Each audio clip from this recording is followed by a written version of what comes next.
Kenapa hanya AMDK? Itu digunakan terus-menerus. Kamu minum minyak nggak bisa setiap hari. Itu botol plastik adalah bahan yang paling gampang sebenarnya didaur ulang. Ya, lebih penting SE ini atau memperbanyak usaha-usaha seperti dilakukan Bileka? Lebih akan bonafit di saat usaha seperti saya tuh diperbanyak. Dari pemerintah daerah yang tertarik Ada beberapa pemerintah daerah, terutama yang di luar Bali, yang di Bali. SE mengeluarkan apa dengan sanksi-sanksi seperti itu untuk pengelolaan sampah gitu. kalau peraturan mungkin banyak ya. Programnya tuh lebih ke seremonial sih, Mo. Supuria itu tidak memerlukan anggaran. Hari Jumat pungut sampah di pantai, udah nggak datang aja ke situ. Ada. Jadi Perusda gajimu sekian, itu misalnya seperti itu. Direktur sampah ini.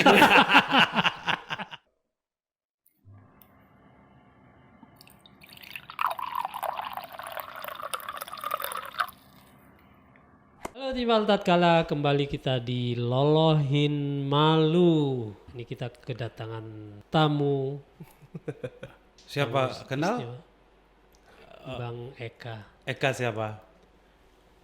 Lengkapnya Eka Darmawan. Ya, kita mau ngomong apa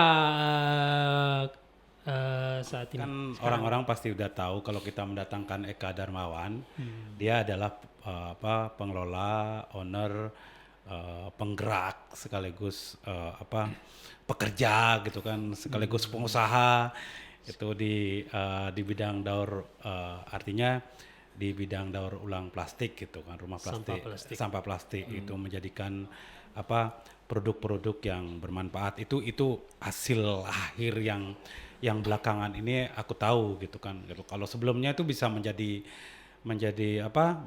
kursi, menjadi apa lagi kah? Meja, jadi jadi hiasan dinding, Interior sih ya. interior. Ya. interior ya. Artinya kalau ada Eka berarti kita Mau bicara ngomongi masalah masalah sampah plastik. sampah plastik. Kalau ngomongin sampah plastik artinya kita membicarakan soal Geger atau sesuatu yang selamat sangat ya yang jadi pembicaraan saat ini soal SE nomor 9 tahun 2025 tentang gerakan Bali bersih sampah. Tapi yang banyak menjadi sorotan saat ini oleh teman-teman itu di SE itu ada pembatasan atau ada larangan perusahaan air minum dalam kemasan itu untuk memproduksi dan mengedarkan untuk di Bali ya kemasan 1 liter di bawah 1 liter nggak boleh 1 liter tidak boleh. Itu wanti-wanti dari pemimpin kita Bapak Dr. Wayan Koster. Kenapa hanya AMDK itu atau air minum dalam kemasan yang dilarang diproduksi di bawah 1 liter, padahal bukan hanya botol atau kemasan untuk air minum saja, tapi produk-produk lain misalnya minyak goreng, mungkin kecap dan lain sebagainya juga menggunakan plastik. Iya, karena kita air minum dalam kemasan itu air minum lah terutama ya. Itu digunakan terus-menerus. Kamu minum minyak nggak bisa setiap hari, nggak Tapi ada minyak itu. pun digunakan terus-menerus dong. Ya, Masa tapi- kita sekali-sekali mau goreng nggak pakai minyak? Ya kan tinggal menggoreng aja. Kalau kita minum di rumah minum, di luar minum, di tempat wisata minum, di hotel minum, di mana-mana minum, dan itu yang paling karena selama ini kemungkinan kita punya niat baik lah dengan SE yang dikeluarkan oleh gubernur kita ini, karena sebelumnya juga ada surat edaran ya dulu Pergub ya yang melarang penjualan plastik sekali pakai itu. Misalnya minimarket itu nggak boleh menyediakan tas kresek atau sekali pakai. Yang belanja harus bawa tas sendiri. Ya. Itu dulu kita bicarakan itu udah jalan bener nggak itu? Iya, kalau kita lihat dulu di awal-awal itu kan yang di periode awal-awal pertama, memang ya. gencar itu di pasar-pasar sampai kita belanja Lombok atau apapun tidak tidak bisa menggunakan tas kresek itu, tapi belakangan atau dalam beberapa tahun belakangan bahkan itu sudah orang-orang di pasar terutama masih banyak yang menggunakan tas kresek itu.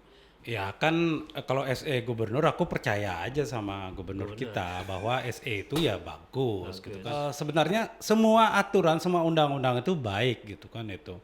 Artinya kalau benar-benar dijalankan ya bagus lah, itu kan nggak mungkin lah pemimpin kita bikin sesuatu yang nggak bagus, itu kan pasti ada hal bagusnya. Nah, persoalan-persoalannya kan muncul, terjadi perdebatan-perdebatan, misalnya ada persoalan-persoalan kepentingan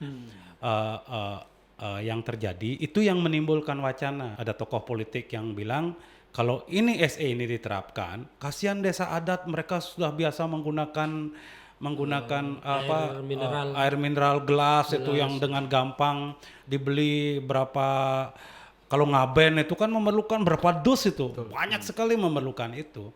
Dulu biasa sebelum ada air kemasan itu kita biasa bawa ada tukang yang khusus bikin teh, bikin air minum, bahkan pakai termos, gelas, ya? itu biasa itu. Nah, setelah terjadi air kemasan, kita kan selalu telat untuk mengantisipasi sesuatu. Gitu. Katanya Menteri Lingkungan Hidup mendukung. Terus apa yang tidak mendukung? Menteri Perindustrian. Karena dianggap akan menghambat ekonomi industri. Sebagai orang yang selama ini dicurigai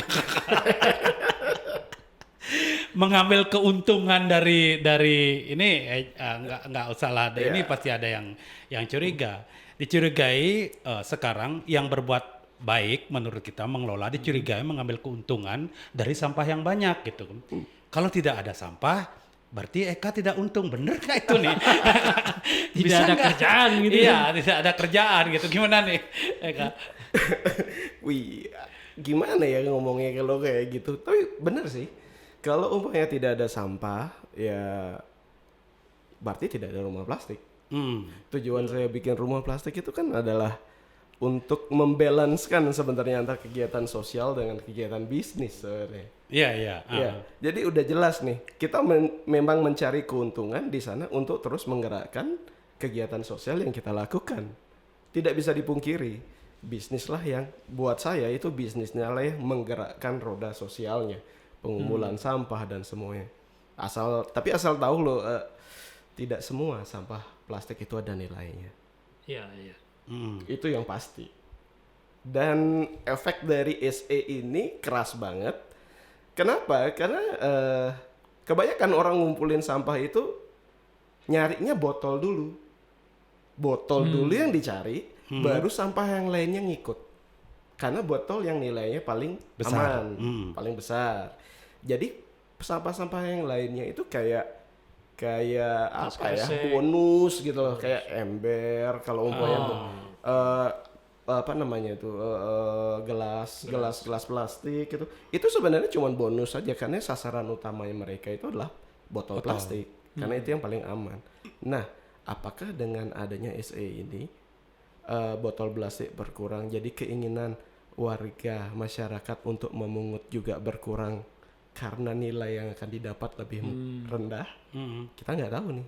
Itu sih dari kacamata saya yang ya baru 9 tahun sih ngurusin sampah. Khususnya emang plastik sih.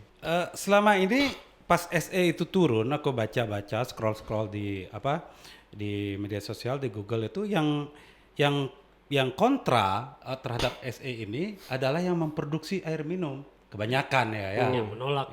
Yang menolak gitu, yang menolak SE ini. Karena dianggap menghambat produksi, membatasi produksi dan bisa menjadi gangguan ekonomi gitu kan. Yang mengelola sampah plastik itu ada nggak semacam keberatan? Iya, merasa keberatan dengan SE ini secara resmi gitu, misalnya yang dengan alasan-alasan tertentu tuh ada ya? Kalau yang merasa keberatan pasti ada. Soalnya gini juga, itu botol plastik adalah bahan yang paling gampang sebenarnya didaur ulang. Iya. Paling gampang itu cuma tinggal harus bikin fasilitas pengolahannya sebenarnya, dan itu pun budgetnya itu atau investasinya tidak besar, jadi gampang untuk di copy sebenarnya. Jadi kalau kita melihat dari kacamata industrial itu kayak apa ya? Ya benefit yang plus dan minusnya itu nggak sebanding gitu loh. Jadi kayak gini maksud saya.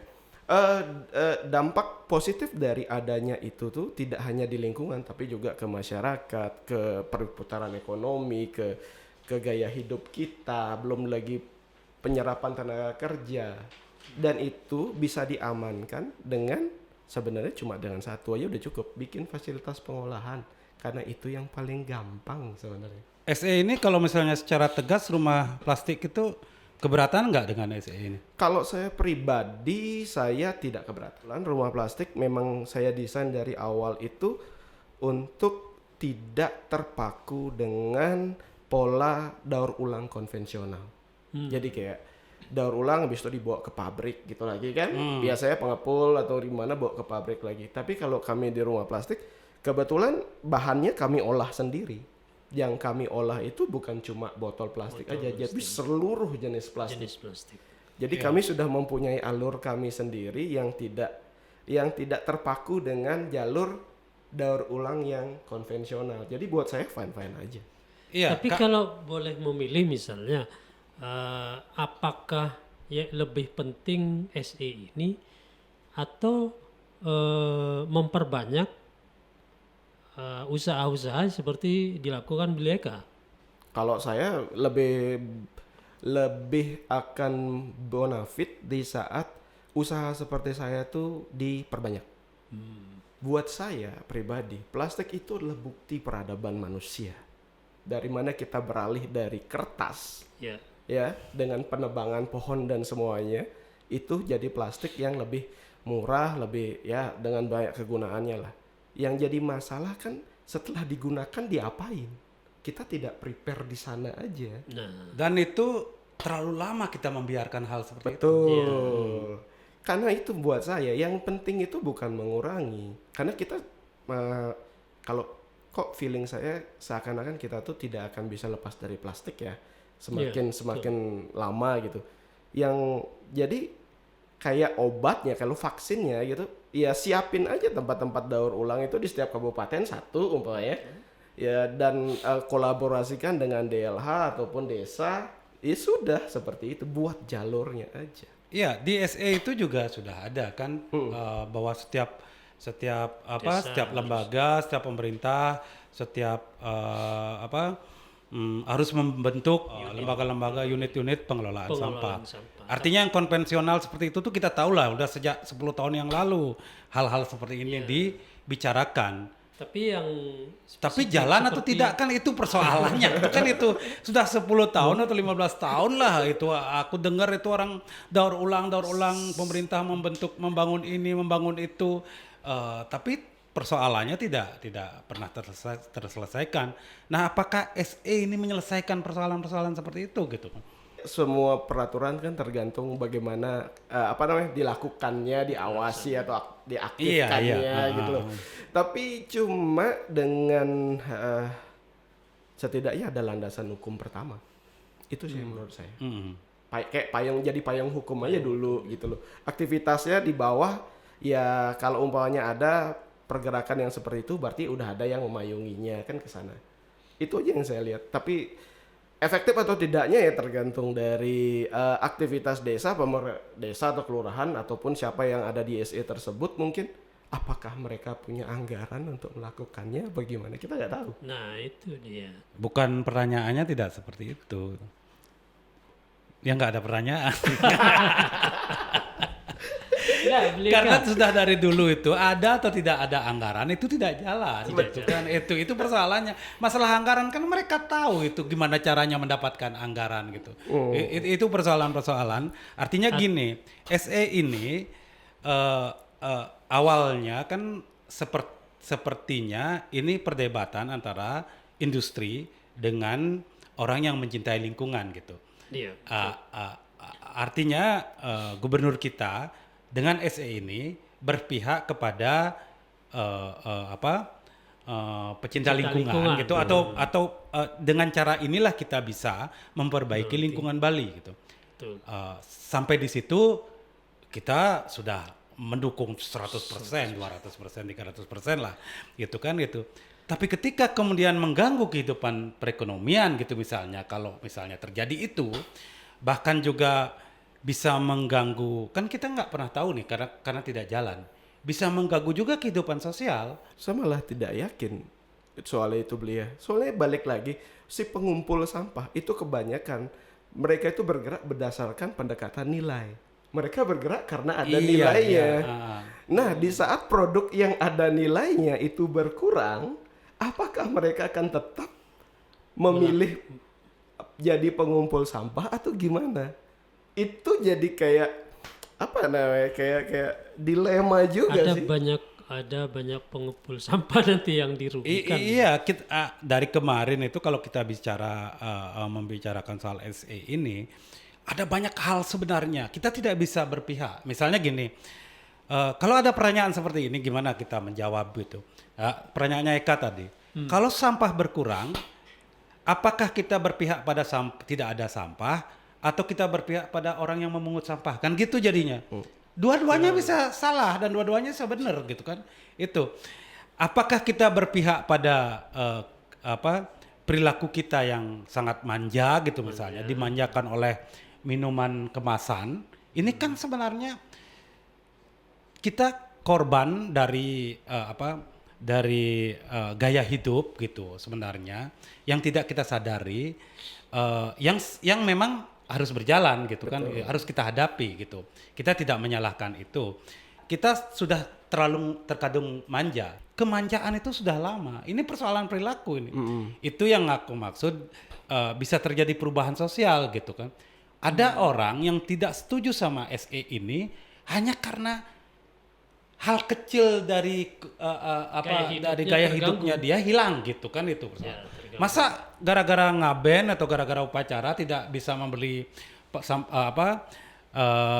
air minum dalam gelas itu kita menyalahkan SE gitu kan itu persoalannya masa gitu ini dah gara-gara SE kita nggak bisa beli air kemasan gitu kan. Tapi kalau kita membela juga ya, tapi jadinya pekerjaan jadi lebih banyak dan gini. Betul. Salah juga kita gitu kan itu.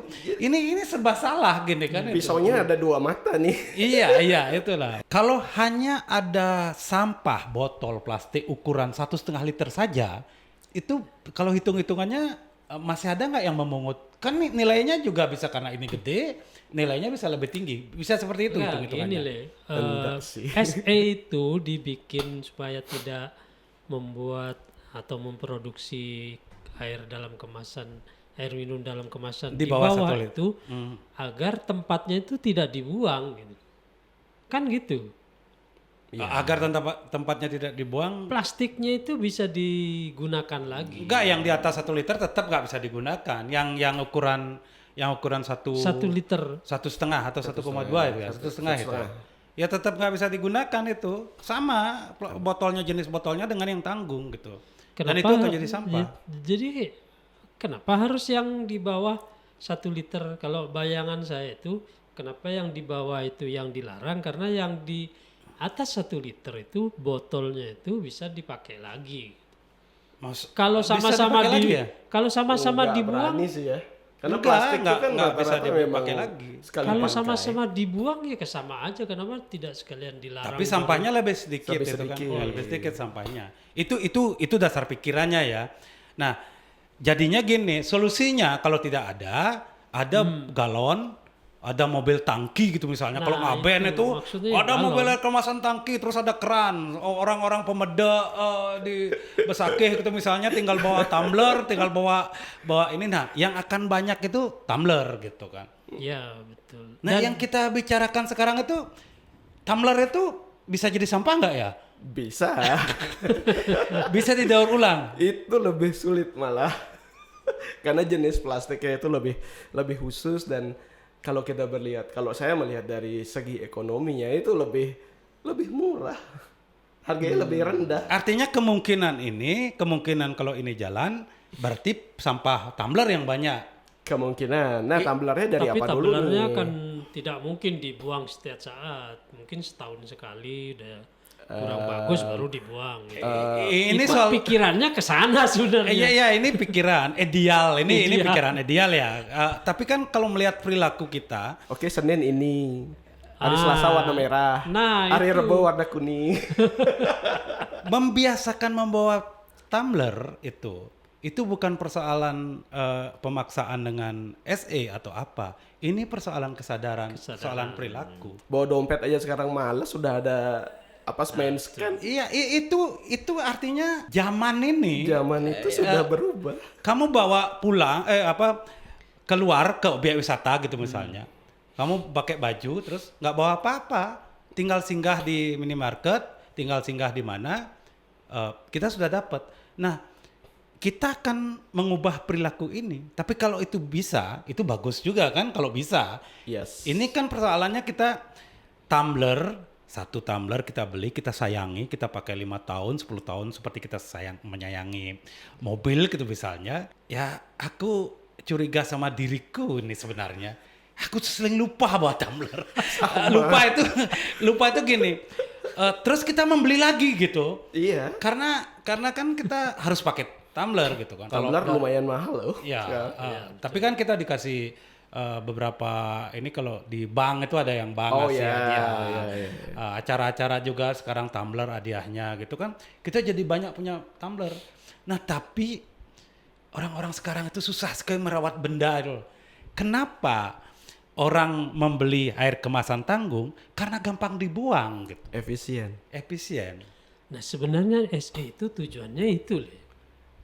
Bagus. Tujuannya itu mengubah perilaku kita yang gampang gitu, gampang membuang, gampang membeli, dan itu konsekuensinya ke lingkungan.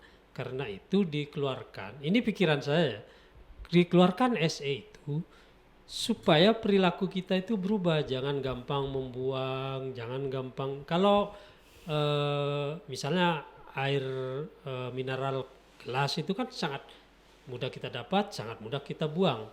Perilaku itulah yang kayaknya akan ingin dirubah dengan SE ini supaya kembali ke kebiasaan membawa tumbler. Iya, tapi itu bagus selama memang menggunakan tumbler ya kita dukung itu. Aku juga kalau misalnya seperti itu tujuannya seperti Yom itu, aku juga menangkapnya seperti itu.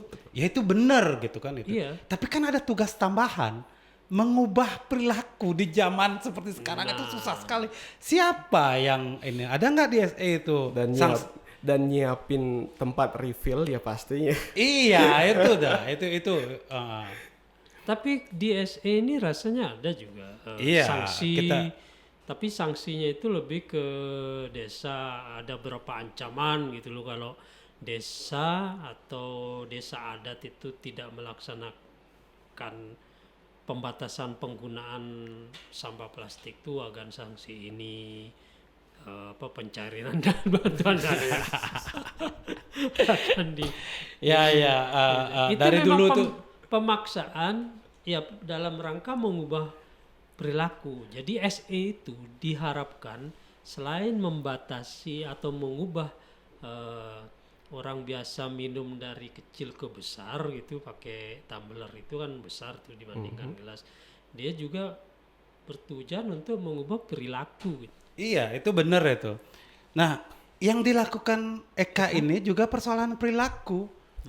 Kalau tidak dia ngasih contoh, ini persoalan perilaku ketika dulu 15 tahun yang lalu, 20 tahun yang lalu, ketika kita menyadari bahwa sampah plastik begitu jadi momok, begitu menakutkan, jadi hantu, hanya dibicarakan tapi tidak diusir gitu misalnya. Ya kayak hantu, ada hantu tapi gimana cara ngusirnya itu kan susah sekali. Sampah itu gitu dulu. Ya.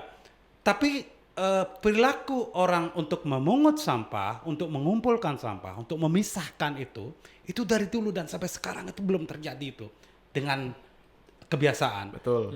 Itu Eka yang tahu itu. Aku hanya menduga-duga aja. Betul. Ya. Nah, ini kan kalau persoalan perilaku itu udah jadi seperti yang Yom bilang itu, ya tidak perlu SE, ini udah bagus sekali Bali ini gitu kan. Seberapa banyak sosialisasi yang udah dilakukan untuk itu. Iya, itu kita teks ini kita percaya. Iya. Kalau SE ini sebagai teks semuanya bagus, aku baca ini, oh ya sudah. Tapi kan bagaimana melaksanakannya itu kan persoalan seperti itu.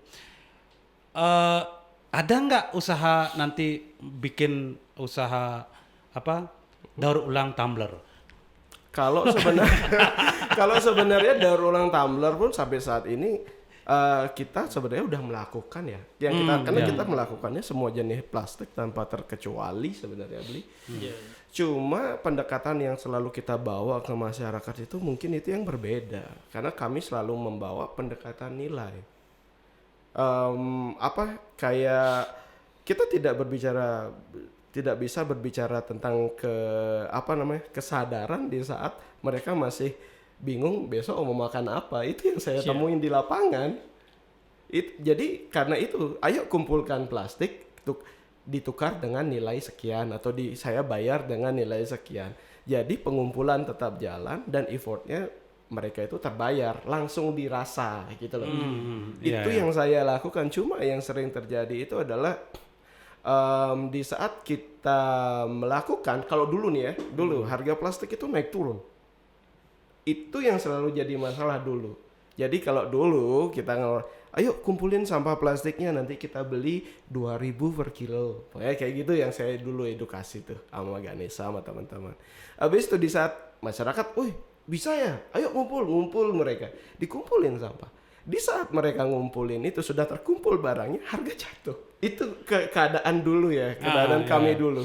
Sampai akhirnya itulah yang membuat saya tuh terus gimana caranya biar ini tuh tetap stabil. Caranya adalah dengan membuat itu kestabilan harga baru bisa saya dapatkan di saat saya selesai membuat pusat daur ulang saya. Jadi di saat umpamanya ngomong 2.000 ya akan stabil 2.000. Kan itu yang terjadi dengan sampah bunga Jepun.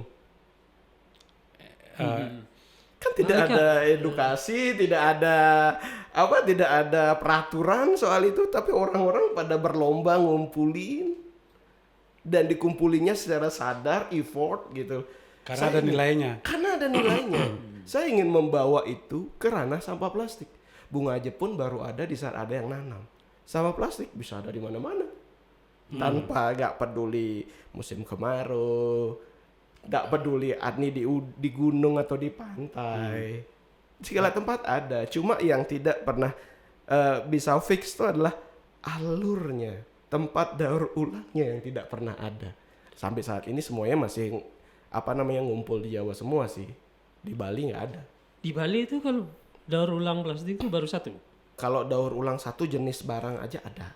Tapi kalau daur ulang semua seperti apa yang kita lakukan mungkin jarang ya. Kalau volume sampah di Bali itu per hari ya itu ada 3.000 ton. Katakanlah plastiknya dari situ mungkin 20%. 20% lah. Nah, kira-kira dibutuhkan berapa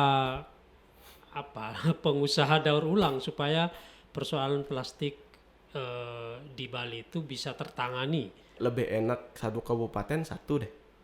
Sudah cukup itu, sudah cukup. Tapi ya dibawa juga skalanya dia skala kabupaten. Kabupaten berapa nih? Itu dibantu juga. Contoh kayak umpamanya kayak saya dengan di rumah plastik itu pribadi sendiri aja itu maksimal kami cuma 2 ton per hari. Kami udah nggak bisa nambah lagi. 2 ton per hari. Kami sudah menyerap 2 ton per hari sama plastik dari seluruh. Ya, itu kan beleleng lah ya. Cuma itu jenis plastiknya dari botol semuanya. Semuanya. Sebenarnya yang perlu itu kayaknya. Jadi di saat umpamanya ada facility yang skala kabupaten, fasilitasnya udah ada, tinggal dibikin aja jalurnya, entah pengangkutan yang beda waktu kah atau apa. Jadi tapi barangnya itu nggak ke TPA lagi, udah dibawa ke sana aja. Artinya itu yang sebaiknya juga dibangun solusi seperti itu, penanganan seperti itu. Itu buat saya solusi jangka panjang sih ya, karena kan lama tuh. Ya kalau membangun kan membangun saya yakin tidak perlu waktu Ya, lama. tapi meskipun lama kan harus dimulai. Harus dimulai seharusnya. Apakah selama ini sudah dimulai? Saya belum tahu, tapi banyak pembangunan TPS sih. Ada ada pemerintah daerah yang tertarik misalnya membuat seperti itu. Untuk tahun ini ada. Ada beberapa pemerintah daerah, terutama yang di luar Bali, Yang di Bali. yang meminta bantuan kita untuk membuat fasilitas daur ulang khususnya di plastik. Padahal itu biayanya kan tidak mahal-mahal amat. Kan? Artinya membangun sebuah fasilitas. Buat saya mahal.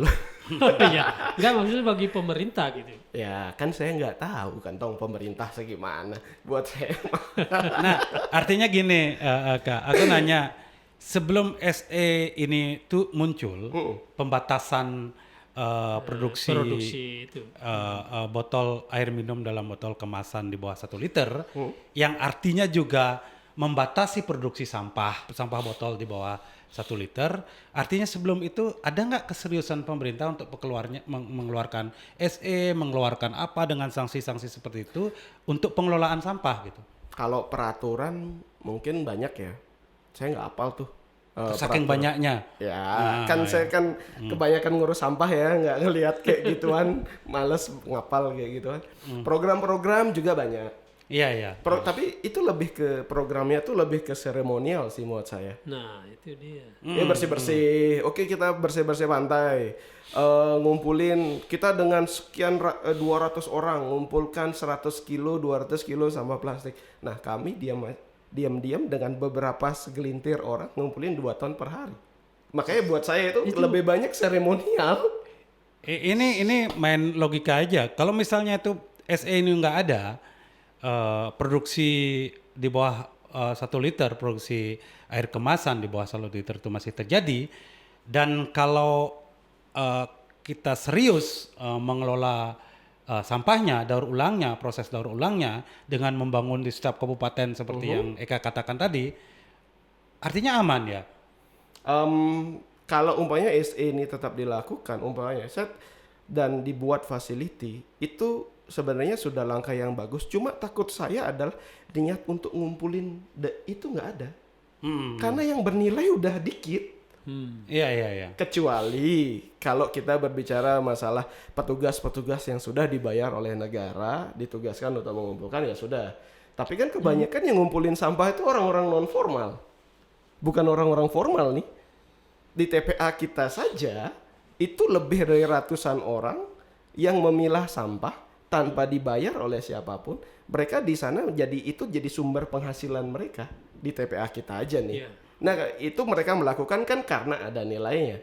Kalau umpamanya sekarang barang yang bernilai sudah berkurang atau sedikit, apakah mereka makan tetap standby atau tetap dengan pekerjaan yang sama, atau mereka akan beralih? Ada nggak dengan SE ini, ada nggak kemungkinan teman-teman di yang melakukan kegiatan daur ulang jadi pada semangat, nggak jadi bikin, aku mau bikin seperti rumah plastik yang seperti yang dibangun oleh Eka gitu. Tiba-tiba setelah ada SE bisa tidak berniat bangun itu. Gitu. Ada nggak kemungkinan itu? Enggak sih, malah yang saya lihat itu niat teman-teman malah semakin semakin semangat ya. Kenapa semakin semangat? Kan sampahnya semakin berkurang. Bukan masalah sampah semakin berkurang, kan biasanya mereka tuh nggak, dari dulu tuh tidak dilihat tuh, tidak di-acknowledge, tidak diperhatikan. Nah, dengan upaya ada DSE ini, ada bagian sanksinya. Kan banyak tuh desa-desa juga yang perlu bantuan juga kan. Jadi terbentuklah kolaborasi. Malah mereka sekarang jadi lebih semangat karena ada gitu. Ada SE itu. Ada hitungan sanksi itu kan ada kalau nggak salah pasal boleh berkolaborasi itu kan dengan pihak ketiga kan. Itu kan bukti kalau mereka itu akan dilihat nantinya. Bagus SE ini kalau misalnya dijalankan seluruh pasal-pasal dan ada bagusnya. Makanya saya bilang tadi ada dua pisau nih gitu loh. Ada bagian yang bagus, ada bagian yang tidak. Kita berbicara di bidang mana nih? Di bidang lingkungan hidup itu bagus. Di bidang ekonomi nggak bagus. Di bidang UMKM nggak bagus. Iya, karena SE itu memaksa ini. Kan jatuhnya memaksa desa adat untuk mengolah sampah itu, kalau enggak bantuannya enggak cair. Oh, itu bagus itu. Orang yang tidak bekerja ya memang nggak dikasih bantuan gitu kan bagus itu. Ini kan aku gini, ini analogi yang salah sih sebenarnya. Misalnya gini, tajen dilarang. Ini mungkin tidak terlalu tepat lah penggunaan ini, tapi secara logika mungkin bisa kita bayangkan ya. Tajen dilarang, tapi ketika tajen banyak ada, ketika dilarang orang bicara soal banyak orang hidup dari tajen gitu. Yeah.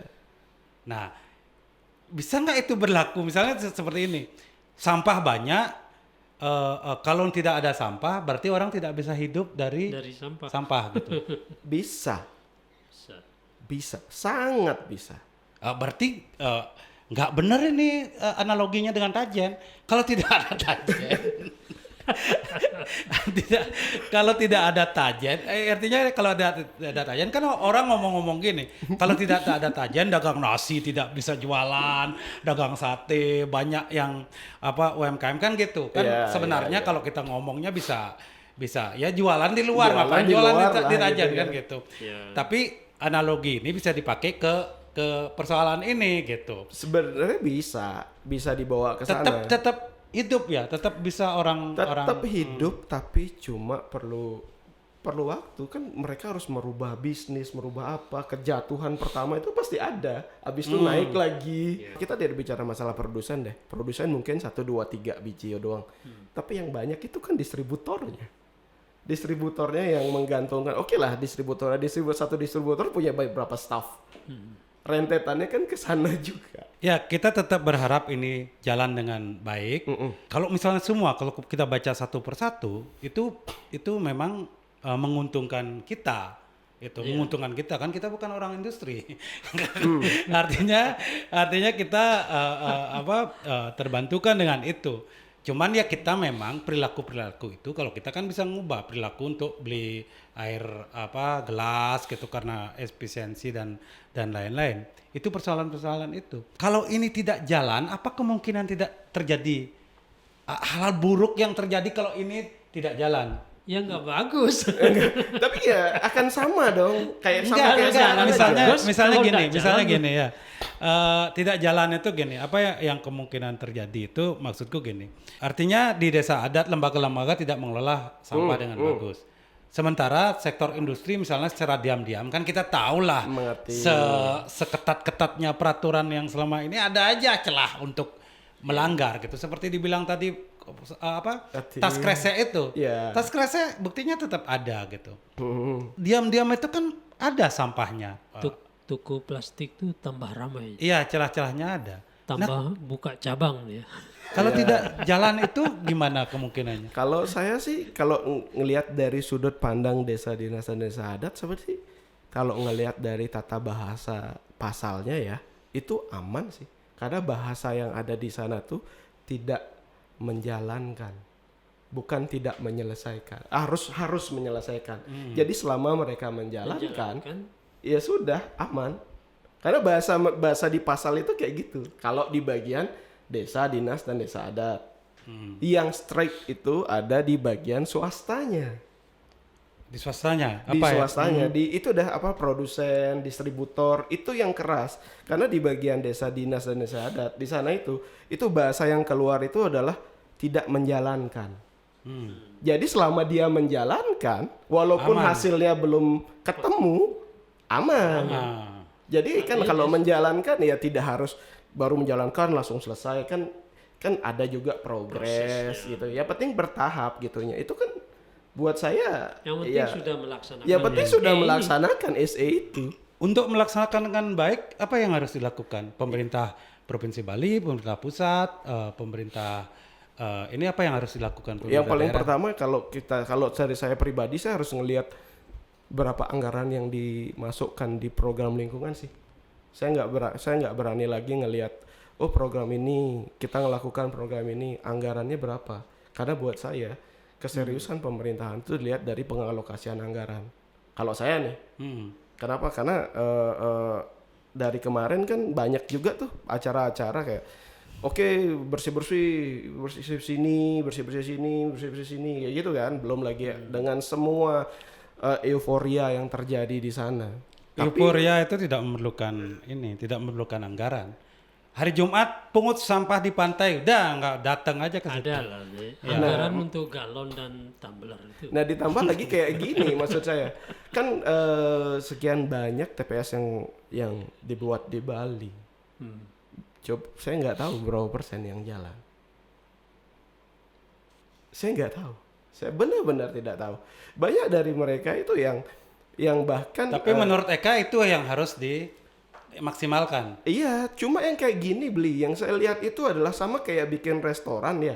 Kalau Anda bikin restoran, pasti kan Anda nge-hire orang yang ngerti soal restoran tersebut kan. Ya. Kalau di TPS enggak, main comot. Udah bikin TPS, ada mesin, ada ini. Orang pengelolanya itu main comot. Kamu ya, biasanya orang yang nggak punya kerjaan biasanya yang dicomot. Orang Jarang. buangan biasanya. Biasanya jarang ada benar-benar orang yang mengerti tata cara daur ulang, tata cara manajemen atau apa untuk mengelola itu. Itu yang harus diperbaiki, kan itu maksudnya. Maksud saya di bagian situ. Jadi carilah upaya kita anggapkan TPS itu seperti restoran, upaya carilah restoran manajernya itu siapa gitu loh.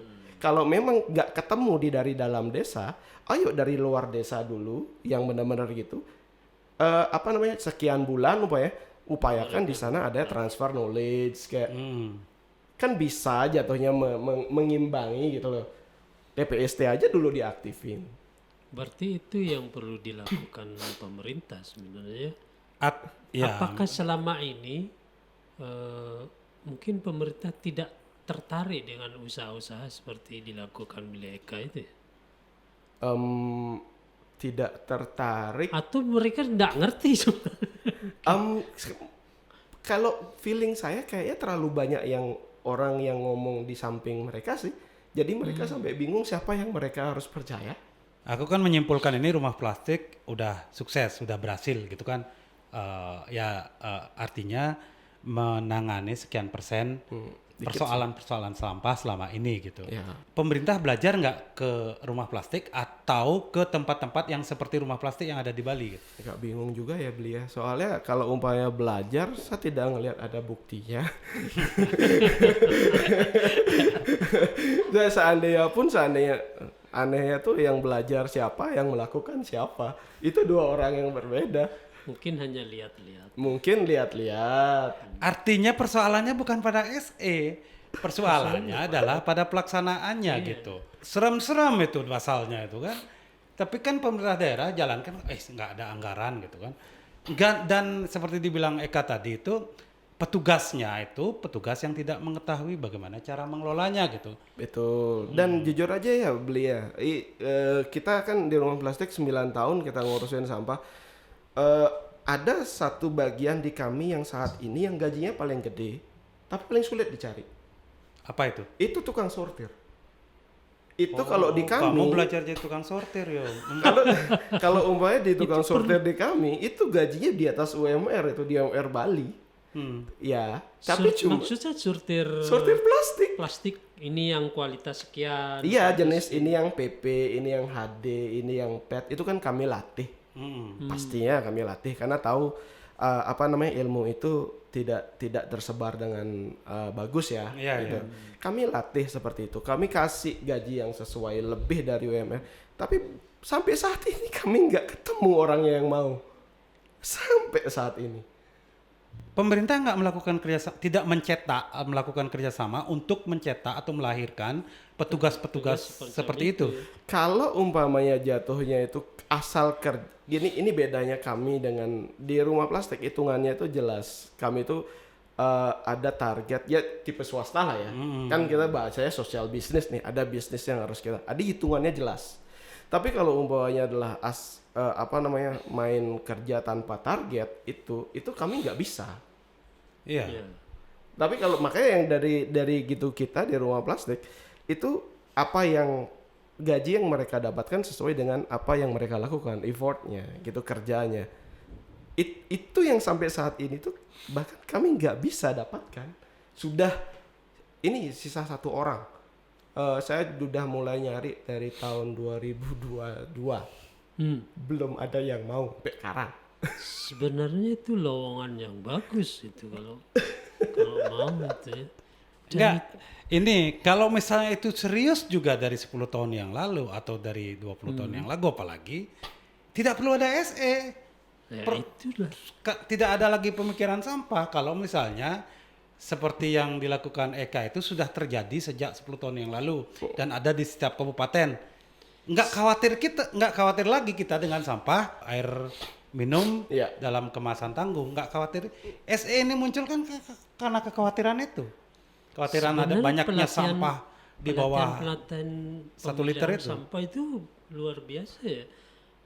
Itu kenapa harus kala pemerintah bikin pelatihan kapal pesiar ke luar negeri, tapi yang dekat dengan gaji yang memadai ini belum tergarap sebenarnya. Kalau tanya temenmu itu kepala dinas kan ada. Tapi emang sulit. Menarik Bang. nih, menarik. Sulit sekali cari orang yang mau kerja di apalagi kita jangan berbicara umur-umur produktif ya, bajang-bajang itu masih muda, itu jangan berbicara itu deh. Bahkan yang tua-tua aja itu nggak mau. Pemerintah harus mengubah mindset masyarakat bahwa pekerjaan sampah itu, kalau dulu memang sudah ada sisi keberhasilan bahwa sampah itu bukan hanya kotor tapi ada istilahnya ini sumber uang juga kan, mulai orang tertarik ke sana. Nah ini ada celah baru ini, pemilah sampah itu ternyata punya apa namanya nilai juga gitu loh. Untuk mengatasi persoalan-persoalan swasta gitu misalnya, kalau di swasta misalnya pengepul dan lain-lain, distributor gitu kan, bisa nggak itu dikuasai juga oleh pemerintah? Misalnya pemerintah menangani sampah dari hulu sampai hilir gitu. Hilirnya nggak ada. Hilirnya Hilirnya itu pusat daur ulang. Jadi kalau tapi pemerintah bisa melakukan itu. bisa di saat hilirnya Tapi sekarang nggak dilakukan. Nggak ada. belum bisa. Kenapa nggak bisa? Karena hilirnya nggak ada. Pusat daur ulangnya nggak Nggak ada. terpikir itu. Di kampanye politik gitu nggak ada yang mau ada mengelola buah, mengelola ini, tapi Aku tuh sebenarnya dengar pejabat itu mengajak bupati ini, kepala dinas ini, ibu pejabat ini mengajak warga kelolalah sampah sampai dari sumber. Ibu rumah tangga harus melakukan ini, melakukan. Tapi apa yang harus dilakukan pemerintah gitu kan? Seperti yang tadi itu kan bisa dilakukan hal seperti itu. Iya, karena kalau saya itu dah yang saya berusaha isi di rumah plastik. Di saat saya ngomong jangan lakukan ini, akan ada pertanyaan balik tuh. Terus kalau ini tidak boleh dilakukan, apa solusinya? Oh, dikumpulkan, abis itu bawa ke kita. Solusi itu yang kita siapkan. Nah, dan itu saya nggak lihat dari itu. Ya kemarin itu perbekal Bakti Srage pernah sempat nulis di tatkala.co tentang pengelolaan sampah.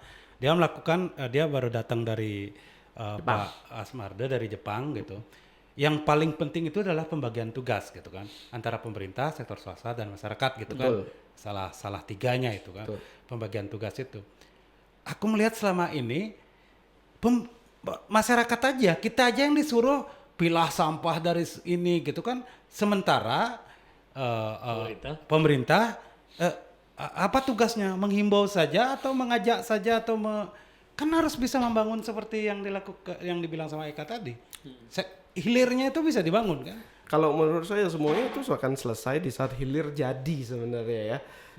Kita berbicara alur, kita berbicara sosialisasi, edukasi, apapun yang kita lakukan, hilirnya nggak ada, ya udah. Untuk mengadakan hilir itu gimana? Ya tinggal caranya?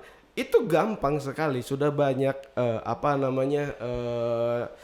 bisa dibilang teman-teman aktivis yang membuat hilir itu. Itu nggak harus belajar ke kami deh. Kalau umpamanya Bespa di Beleleng itu yang gini di Sidoarjo ada. Itu ada partner kami di sana. Di Klaten ada. Itu mereka itu dengan polanya sendiri-sendiri itu dan sudah berhasil nol TPA. Tidak ada satupun sampah yang masuk ke mereka itu kebuang ke TPA.